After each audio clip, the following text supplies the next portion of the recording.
I'm a pastor's kid. We call ourselves PKs, which is the dorkiest acronym in the world. It used to irritate me as a teenager when people would introduce me as my father's son. They did it all the time, not out of spite, but as an introductory technique to help the person understand who they were meeting. I took it personally, though, as if I wasn't enough of a person myself to occupy my own space in their greeting. But as time has gone on, I see it differently. To be associated with someone else is a beautiful thing, especially when you love that person. For me, especially when it's someone you love as much as I love my dad. Jesus was always associating himself with God. It was his identity. It was what the enemy tempted him against in Matthew 4. If you are the Son of God, the devil said.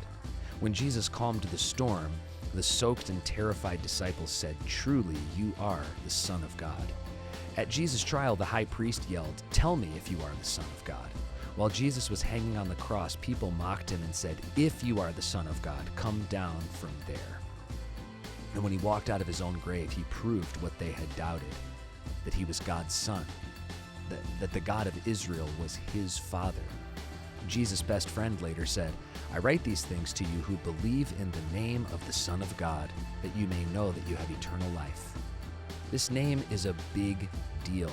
It is in some ways the first domino of what we believe. Jesus is the most famous person in history, and yet he is known by his relationship with his Father.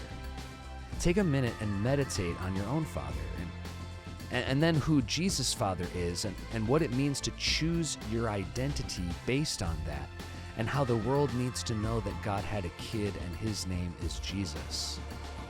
And many knew him as the Son of God. Through God's names, we learn more about God. My hope, though, is that it won't stop there, that you wouldn't just know more about God, but that you would truly know God.